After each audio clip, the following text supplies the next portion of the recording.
বন্ধুরা তোমাদের কাছে অত্যন্ত গুরুত্বপূর্ণ একটা ভিডিও নিয়ে এসেছি বন্ধুরা। মানে সিবিআইয়ের হাতে এবার স্বয়ং তিলোত্তমার কল রেকর্ড চলে এসছে বন্ধুরা। সেই কল রেকর্ডে পুরোটা প্রমাণ আছে যে তিলোত্তমার সাথে কেন এই ধরনের ঘটনা ঘটেছে। মানে তিলোত্তমা স্বয়ং নিজে এই রেকর্ডিংয়ে তার বান্ধবীকে সমস্ত কথা বলেছে। সেই কল রেকর্ড এবার সিবিআইয়ের হাতে। চলো ভিডিওটা দেখো, পুরো ডিটেলসে জানতে পারবে যে সেই কল রেকর্ডিংয়ে কি বলেছে তিলোত্তমা।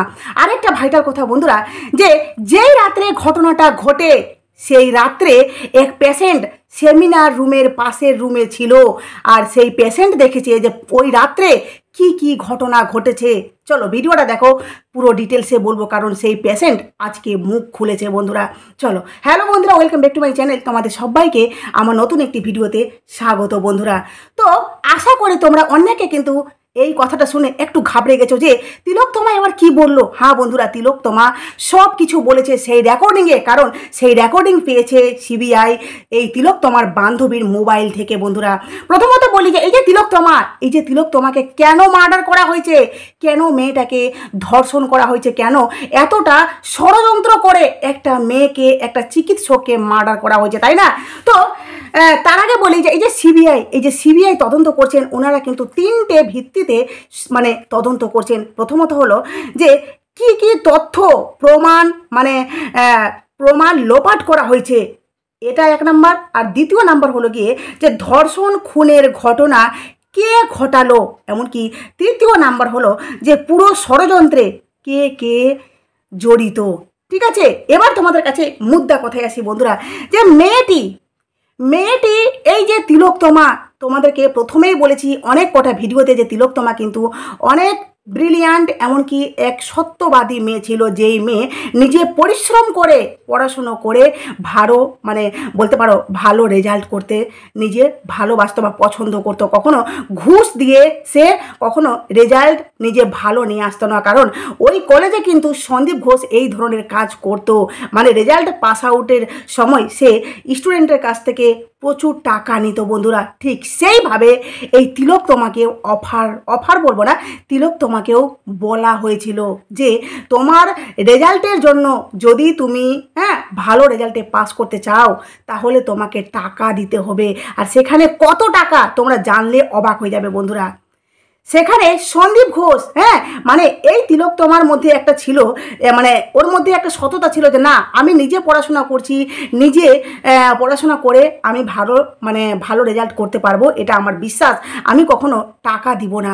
তো এই সন্দীপ ঘোষ যেহেতু তিলোত্তমা ছিল গিয়ে ফাইনাল ইয়ারের পিজিটি, মানে সে কিন্তু স্পেশালিস্ট বলতে পারো যে সে লাস্ট ইয়ারে ছিল, তাই না? তো যার জন্য কিন্তু এই সন্দীপ ঘোষ এই তিলোত্তমাকে বলেছিল যে 15 লক্ষ টাকা লাগবে। সেখানে তিলোত্তমা দিতে নারাজ। তিলোত্তমা কখনোই এই শর্ত সন্দীপ ঘোষের মেনে নিত না, যেই শর্ত না মানার জন্য সন্দীপ ঘোষের কিন্তু বলতে পারো অপছন্দের ছাত্রী হয়ে গেছিল এই তিলোত্তমা। এমনকি যে এই তিলোত্তমাকে বিগত 1 বছর ধরে যে অত্যাচার করা হতো, কথাগুলো একটু মন দিয়ে শোনো বন্ধুরা, অনেক কিছু তোমরা জানতে পারবে। তিলোত্তমাকে বিগত 1 বছর ধরে যে অত্যাচার করা হতো, তাকে বিভিন্নভাবে হ্যারাস করা হতো, কেন? শুধুমাত্র তাকে বাধা দেওয়ার জন্য, যাতে সে এই কলেজে যে পড়াশোনা করছে বা যে রেজাল্ট তার বেরোবে তাতে এই মেয়েটা বিরক্তি হয়ে কলেজ ছেড়ে চলে যায়, বা পাশের জন্য যে টাকা যে আবদার করা হয়েছে সেই টাকা যাতে মেয়েটি দিয়ে দেয়। কিন্তু না, তিলোত্তমা কোনোভাবে কোনো কিছুতে হার মানেনি। সে রীতিমতো পরিশ্রম করে 36 ঘন্টা ডিউটি করে তার সাথে মেয়েটিকে বিভিন্নভাবে হ্যারাস করা হয়েছে। হ্যারাসের মাত্রা কতটা আনলিমিটেড ছিল সেটাও তোমাদেরকে বলছি, যে এই মেয়েটিকে এভাবে তো হ্যারাস করাই হতো, তার স্কুটি ভেঙে দেওয়া, তাকে বেশি করে ডিউটি দেওয়া, এভাবে তো হ্যারাস করতোই। তারপরেও মেয়েটি ছিল গিয়ে অত্যাধিক ট্যালেন্টেড, যার জন্য মেয়েটি বলতে পারো যেহেতু চেস্ট মেডিসিন নিয়ে মেয়েটি পড়াশোনা করেছিল, মানে তিলোত্তমা, তো এই কিন্তু চেস্ট মেডিসিন নিয়ে বলতে পারো ফুসফুস বা এই যে শ্বাসকষ্ট এইসব নিয়ে কিন্তু মেয়েটা গবেষণা করতে চাইছিল। গবেষণা করার জন্য সে আরেক বছর সেই কলেজে হয়তো পড়াশোনা করতো, বা বিভিন্ন রকমের বলতে পারো সেগুলো কি বলে যে গবেষণা করার জন্য যেই প্রক্রিয়াগুলো করা হয় বা থিসিস, যেটা থিসিস তৈরি করা হয়, সেগুলো মেয়েটা করতো। কিন্তু ওখানে কি করা হতো, মেয়েটাকে ডিস্টার্ব করার জন্য যে সেই সমস্ত থিসিস কিন্তু অন্য কাউকে দিয়ে দেওয়া হতো। আর যখন মেয়েটা বলতো যে আমার এটা কই, মানে আমার যেই আমি থিসিসগুলো তৈরি করছি সেগুলো কই, ওনারা বলতেন যে তোমারটা না অন্য কাউকে দিয়ে দিয়েছি, হ্যাঁ তুমি আবার পুনরায় মানে আবার গড়া থেকে করে নাও। তাহলে ভাবো, একটা মেয়ে যখন এতটা পরিশ্রম করে একটা থিসিস তৈরি করে, তখন সেটা আবার অন্য কাউকে দিয়ে দেওয়া হয়, আর তখন তাকে বলা হয় যে তুমি আবার করে নাও, কতটা খারাপ লাগে বলো তো। তো মেয়েটা মানে বিভিন্ন বাধা বা বলতে পারো বিভিন্ন হ্যারাসের সম্মুখীন হওয়ার পর মেয়েটা বিরক্তিকর প্রকাশ করতো। আর মেয়েটা বলতো যে আমাকে না মানে অতিরিক্ত মাত্রায় এখানে ডিস্টার্ব করা হচ্ছে, অতিরিক্ত মাত্রায় আমার সাথে ওনারা বদমাশি করছেন। আমরা প্রথম মানে যখন তিলোত্তমার সাথে ঘটনা ঘটে, প্রথম কিন্তু আমরা শুনেছিলাম বিভিন্ন মিডিয়া চ্যানেলে যে তিলোত্তমা নাকি অনেক কিছু জেনে গেছিলো, অনেক কিছু জানতো। সে কি এমন কিছু জানতো বাইরে আউট করলেই সন্দীপ ঘোষের বিরাট বড় ক্ষতি হয়ে যেত, বা বড় মাতাদের বিরাট বড় ক্ষতি হয়ে যেত, যার জন্য কি মেয়েটাকে মারলো? অ্যাকচুয়ালি সেটা না। এই কথাটা অ্যাকচুয়ালি কখন এসছে, মানে এই যে তিলোত্তমাকে বারবার ডিস্টার্ব করা হতো, তিলোত্তমা বিরক্তি হতো, এমনকি বিরক্তি হওয়ার পর সে তার জুনিয়রদের বা অন্যান্য পড়ুয়াদের কিন্তু বলতো যে আমাকে না অতিরিক্ত মাত্রায় এখানে কিন্তু ডিস্টার্ব করা হচ্ছে, এবার কিন্তু আমি মুখ খুলতে বাধ্য হব, বা এই বিষয়ে সিনিয়র বা বলতে পারো উপর মহলে কিন্তু আমি কমপ্লেন করতে বাধ্য হব। এমনকি তোমরা এটাও শুনেছো যে সন্দীপ ঘোষের নামে কিন্তু স্বাস্থ্য ভবনে কমপ্লেন গেছে, আর সেই কমপ্লেন কিন্তু সন্দীপ ঘোষের বাড়িতেই পাওয়া গেছে, যেটা সিবিআইয়ের মারফত, মানে সিবিআই কিন্তু তদন্ত করে পেয়েছেন। কেন? সেটা তো স্বাস্থ্য ভবনে থাকার কথা, তাই না? তো সেটা কেন সিবিআই সন্দীপ ঘোষের বাড়িতে দেখলো? এর মানে কেউ যদি স্বাস্থ্য ভবনে কমপ্লেন করতো, সেটা কিন্তু রিপিটেডলি সন্দীপ ঘোষের বাড়িতে আসতো, তাই না? তো ঠিক সেইভাবে মেয়েটি কিন্তু বিরক্ত হয়ে এই কথাগুলো মানে বলতে পারো তার আশেপাশে বলেছিল। আর ঠিক সেইভাবে এই কথাগুলো এ কান ও কান ও কান করতে গিয়ে সারা মানে হসপিটালে ছড়িয়ে পড়ে। আর ঠিক এই জন্যই কিন্তু সন্দীপ ঘোষের সবচেয়ে বড় কাটা এই তিলোত্তমা হয়ে পড়েছিল বন্ধুরা, যেখানে সন্দীপ ঘোষ বুঝতে পেরেছিল যে আমি এই যে দুর্নীতিগুলো করছি, এমনকি তিলোত্তমা জানতো যে মর্গে কি হচ্ছে। তারপরে সন্দীপ ঘোষ একজন বলতে পারো যে সমগামী, এমনকি উনি কি কি দুর্নীতির সাথে জড়িত একজন স্টুডেন্ট যে ওখানে পড়াশোনা করে অবশ্যই জানতো, তাই না? তো ওই বাধ্য হয়ে মেয়েটা বলেছিল যে আমার সাথে এত ধরনের অত্যাচার করা হচ্ছে, যেখানে আমি মুখ খুলতে বাধ্য হব। তো এই কথাগুলো শোনার পর সন্দীপ ঘোষ কিন্তু বুঝতে পেরেছিল যে পরবর্তীতে এই মেয়েটা আমার বিশাল বড় একটা বলতে পারো ক্ষতি করতে পারে, যার জন্য কিন্তু এই পুরো ষড়যন্ত্র। এমনকি যে টাকা না দেওয়ার জন্য সন্দীপ ঘোষের একটা রাগ ছিলই, তারপরেও কিন্তু এই ধরনের যে কথা শুনতে পেত, যেখানে সন্দীপ ঘোষ মানে বুঝতে পারতেন যে না, একে আমাকে রাস্তা থেকে সরাতেই হবে বন্ধুরা। যেখানে তোমরা দেখেছো যে সন্দীপ ঘোষকে সিবিআই প্রথমত দুর্নীতি মামলায় অ্যারেস্ট করেছিলেন, কিন্তু দ্বিতীয়ত উনাকে খুন আর ধর্ষণের মামলায় প্রমাণ লোপাটের কারণে ধর্ষণ করা হয়েছে, তাই না?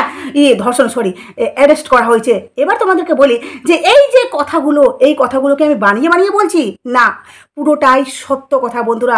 আর এই রেকর্ড মানে এই পুরো কথাগুলো তিলোত্তমার বান্ধবীর মোবাইলে যে রেকর্ডিং করা হয়েছিল, সেই রেকর্ডিংয়ে পুরো কথাগুলো আছে, কারণ তিলোত্তমা সেখানে আলোচনা করেছিল। আর সেই রেকর্ডিং সিবিআই হাতে, আর সিবিআই কিন্তু সেই রেকর্ডিংটা কোর্টে জমা দিয়েছে। মানে বারবার তোমাদেরকে বলছি যে কোর্টে কিন্তু গতকালকে বলা হয়েছিল যে সিবিআই একদম সঠিকভাবে তদন্ত করছেন, ওনারা সঠিকভাবে সঠিক জায়গায় যাচ্ছেন, কারণ এতে বোঝা যাচ্ছে বিভিন্ন রিপোর্ট দেখে সিবিআই যে স্ট্যাটাস জমা দিলেন, এমনকি এই যে রেকর্ডিং আরও অনেক কিছুর মাধ্যমে পুরোপুরি মানে সুপ্রিম কোর্টে যে বিচারপতি উনি কিন্তু বুঝতে পারছেন যে তদন্ত ঠিক জায়গায় চলছে, যার জন্য উনি বলেছেন যে সিবিআইকে একটু সময় দিতে হবে, উনি সময় সাপেক্ষে সবটা কিন্তু বের করে দিবেন, এখানে তাড়াহুড়ো করলে চলবে না। বুঝতে পারলে বন্ধুরা কত বড় একটা ভাইটাল ম্যাটার, যে এই সত্যটাকে লুকানোর জন্য এই সন্দীপ ঘোষ নিজের বলতে পারো অতি লোভ, এই মানুষটার মধ্যে অতি লোভ, নিজের মানে ওটাকে না হাসপাতালটাকে ওই সাম্রাজ্য বলে মনে করেছিল, যেখানে সাম্রাজ্যের ওই মালিক হচ্ছে ওই মানে রাজা, ওই শাসন করছিল সবাইকে যে না এত টাকা দিতে হবে তো দিতে হবে, না হলে পাস করাবো না। এমনকি এটাও আমরা শুনেছি যে যদি কোনো স্টুডেন্ট মানে হাসপাতালে আসতো না বা পরীক্ষার সময় সে ভালো করে পরীক্ষা দিত না, তারপরেও কিন্তু তার রেজাল্ট ভালো বেরোতো, কারণ তার কাছে শুধুমাত্র টাকাটাই ম্যাটার রাখতো বন্ধুরা। যার জন্য তিলোত্তমার সাথে এই ধরনের ঘটনা হয়েছে। আর যে প্রমাণ কিন্তু কোর্টে চলে গেছে। আশা করি এখান থেকে অনেক তদন্ত সিবিআই খুঁজে পেয়েছেন। এমনকি সিবিআইয়ের ক্ষেত্রে তো সুবিধা হয়েছে, তারপরেও কিন্তু কোর্টে যে জমা পড়েছে, এই যে বিচারপতি দেখেছেন, বিচারপতিও কিন্তু সবটা বুঝতে পেরেছেন, সবটা ওনাদের কাছে ক্লিয়ার। এই যে তিলোত্তমার মা বাবা চিঠি দিয়েছে, পুরোটা ক্লিয়ার, অনেক কিছু ক্লিয়ার, কিন্তু ওনারা ডিসক্লোজ করতে পারছেন না, কারণ তদন্তে যাতে কোনো মতো বাধা না পড়ে। কিন্তু যখন ফাইনাল স্ট্যাটাস জমা পড়বে তখন সবটা কিন্তু মানে আমাদের সামনে রিভিল হবে। এবার তোমাদেরকে বলি বন্ধুরা, আমি এমন কিছু তোমাদের সামনে ফাঁস করব না যেখানে তদন্তের ক্ষেত্রে কোনো রকমের বাধা হতে পারে, কিন্তু যেটা বলার, যেটা প্রয়োজন সেটা অবশ্যই তোমাদের কাছে বলবো। আর এইটুকু বিশ্বাস রাখতে পারো যে প্রত্যেকটা কথা সত্য বলছি, কারণ মিথ্যে বলে আমার কি লাভ, আর মিথ্যে বলে নিশ্চয়ই আমি নিজের পায়ে নিজে কুড়োল মারবো না, তাই না? তো এইটুকু বিশ্বাস রাখতে পারো। এবার তোমাদের কাছে বলি বন্ধুরা, যে যেই রাত্রে ঘটনাটা ঘটে সেই রাত্রে কিন্তু ওই হসপিটালে সেমিনার রুমের পাশের রুমে এক পেশেন্ট ছিল, যেই পেশেন্ট সমস্তটা দেখেছে যে সেই রাত্রে কি হয়েছে। মানে যেই পেশেন্ট ছিল সেই পেশেন্টের নাম হচ্ছে মিঠু দাস, আর তার ছেলে ছিল তার সাথে, তার নাম হচ্ছে সায়ন দাস। যেই সায়ন দাস আজকে কিন্তু মুখ খুলেছে, এমনকি মিঠু দাসও পাশে আছে, সেই রাত্রে পুরোপুরি ঘটনাটা কি হয়েছিল। তো ঘটনাটা হয়েছিল যে যেই রাত্রে ঘটনাটা ঘটে, মানে 8ই August, point to be noted, 8ই আগস্ট যেই ঘটনাটা ঘটে, সেই রাত্রে কিন্তু এই মিঠু দাস তার ছেলেকে নিয়ে হসপিটালে যায়। আর কেন যায়? কারণ মিঠু দাসের কিন্তু ঘুমের প্রবলেম, মানে উনি যেখানেই বসেন সেখানেই ঘুমিয়ে পড়েন, যার জন্য ওই রাত্রে কিন্তু ওই মহিলার ঘুমের পরীক্ষা ছিল, মানে স্লিপ স্টাডি ছিল সেই রাত্রে। আর সেই রাত্রে ওই সেমিনার রুমে উল্টো দিকে যে স্লিপ স্টাডি রুম আছে, সেই রুমেই কিন্তু ওই পেশেন্টটিকে রাখা হয়। আর সেই পেশেন্টটি সাধারণত ঘুমের পরীক্ষা কিন্তু রাত্রেবেলা করা হয়, কিন্তু পয়েন্ট টু বি নোটেড ওই পেশেন্টকে সেই সন্ধ্যাবেলা, মানে 6টার পরে 6:30 নাগাদ ওই পেশেন্টের ঘুমের পরীক্ষা শুরু হয়ে যায়। কেন? সেখানেও একটা প্রশ্ন উঠে। আর তারপরে ওই পেশেন্ট বলল যে সেই রাত্রে আমি যাই, আর ডাক্তারবাবু এসে আমাকে বললেন যে 6:30 থেকে তোমার মায়ের ঘুমের পরীক্ষা শুরু হবে।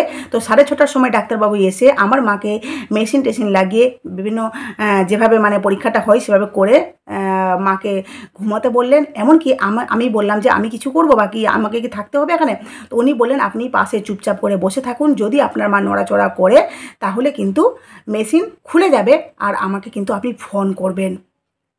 ডাক্তারবাবু স্বয়ং নিজে এই কথাগুলো বলে গেল। এমনকি যখন পেশেন্টটি ঘুমন্ত, মানে 6:30 থেকে যখন পেশেন্টটি ঘুমন্ত অবস্থায় আছে, আর পরবর্তীতে যখন এই মিঠু দাসের ছেলে সায়ন দাস ফোন করে 12টা নাগাদ ডাক্তারবাবুকে যখন ফোন করে, তখন কিন্তু ডাক্তার আর ফোন তুলে না। একবার নয়, পরপর 3বার ফোন করা হয়েছে সেই স্লিপ স্টাডি রুম থেকে, কিন্তু সেই ডক্টরস ফোন তুলেনি। কেন ফোন তুলেনি? সেখানেও একটা প্রশ্ন উঠছে। এমনকি যে ফোন তুলেনি, তারপর 12:30 নাগাদ ডাক্তার নিজে থেকে এসে সেই পেশেন্টকে মানে সমস্ত মেশিন টেশিন খুলে আর তার ছেলেকে বলে যে তোমার মাকে নিয়ে এবার ওয়ার্ডে যাও। 12:30, মনে করো 12:30, ঠিক আছে? এবার 12:30টার সময় এসে সমস্ত মেশিন ফেশিন খুলে তারপরে ছেলেটি যখন তার মাকে নিয়ে যায়, মানে প্রায় 1টা বেজে গেছে, আধা ঘন্টা লেগেছে। তো 1টার সময় যখন ছেলেটি তার মাকে নিয়ে ওয়ার্ডে যায়, তখন কিন্তু কি হয়েছে যে ওয়ার্ডে যাওয়ার সময় ছেলেটি সেমিনার রুমে, ওই ছেলেটিকে জিজ্ঞেস করা হচ্ছে যে তুমি কি সেমিনার রুমে কিছু দেখেছিলে? যেখানে আমাদেরকে বারবার বলা হচ্ছে যে মানে মেয়েটি রাত্রেবেলা খাওয়া দাওয়া করে, 12টার পর খাওয়া দাওয়া করে অনলাইন থেকে অর্ডার করে তিলোত্তমা তার মানে সহপড়ুয়াদের সাথে খাওয়া দাওয়া করে তারা কিন্তু নিজের রুমে কিন্তু রেস্ট করতে চলে যায়।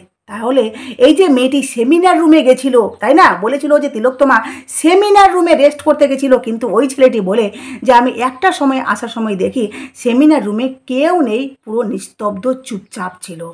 সেমিনার রুম পুরো পুরো ফাঁকা ছিল। এমনকি সেই ছেলেটি যখন মানে ওয়ার্ডে যায় তখন কিন্তু আসার সময় সেই পাশের ডাক্তার্স রুমে মানে ডক্টরসের রুমে দেখে যে সেখানে বেশ কয়েকজন অন্তত 7 জন সেখানে জেগে আছে। তাহলে কি করে ওনারা ওই দিন রাত্রেবেলা যদি সেমিনার রুমে ঘটনাটা ঘটে থাকে তাহলে কি করে ওনারা বুঝতে পারেননি, বিন্দু মাত্র টেরও পাননি? কি করে সম্ভব এটা? কি করে সম্ভব? এমনকি যেই পেশেন্ট বলল যে ওই রাত্রে আমি যখন আসি সেই মানে পাশের যে সেমিনার রুমের যে পাশে যে ডক্টরসের রুম সেখানে দেখছি 7 জনের মতো, অন্তত 7 জন ছিল, অনেকে ছিল, তো 7 জন আমি বলছি জেগেছিল। এমনকি ওনারা আমাকে জিজ্ঞেসও করলেন যে আপনি কোথা থেকে আসলেন ওই থেকে। যেহেতু এক নার্স জিজ্ঞেস করলো, আর নার্স কিন্তু ওই সায়ন দাসকে দেখেনি, তো সায়ন দাস কিন্তু মানে পাল্টা কিন্তু জবাবও দেয় যে আমি অমুক স্লিপ স্টাডি রুমে ছিলাম, মাকে নিয়েছিলাম, এবার আমি ওয়ার্ডে যাচ্ছি, আমাকে ডাক্তার কিন্তু যেতে বলল, আজকে আমার মায়ের স্লিপ স্টাডি মানে ছিল। তো যার জন্য এই পেশেন্ট ওখান থেকে আবার কথা বলে আবার নিজের রুমে যায়। ওই পেশেন্টকে জিজ্ঞেস করা হয় আরও কেউ কি ছিল, বলছে লিফটের কাছে এক সিভিক ছিল। Point to be noted. তাহলে এত জন জেগে থাকার পরেও তিলোত্তমার সাথে এই নৃশংস ঘটনাগুলো ঘটে গেল, ওরা বিন্দু মাত্র টের পেল না বন্ধুরা? এখানে তো বিরাট বড় প্রশ্ন উঠছে। এমনকি তোমাদেরকে এটাও বলি যে এই যে পেশেন্ট এই কথাগুলো বললো তার পদুত্তরে কত জায়গা প্রশ্ন উঠছে যে কেন পরীক্ষাটা 6:30 থেকে শুরু হলো, এমনকি যে সেই ডক্টরসকে ফোন করা হয়েছিল, তাহলে ডক্টরস ফোন কেন তুলতে পারেননি? এমনকি যে যখন পেশেন্ট নিয়ে আসে তখন কিন্তু পুরো সেমিনার রুমটা চুপচাপ ছিল। কেন? কেন? এবার তোমরা বলো যে এখানে কত কিছু লুকানো হচ্ছে, কত এদিক থেকে ওদিক, মানে কত ষড়যন্ত্র করা হয়েছে এই মেয়েটার পিছনে। যাই হোক, চলো ভিডিওটা এখানে শেষ করলাম। যদি তোমাদের ভালো লেগে থাকে অবশ্যই আমার কমেন্ট বক্সে একটা মূল্যবান কমেন্ট করবে।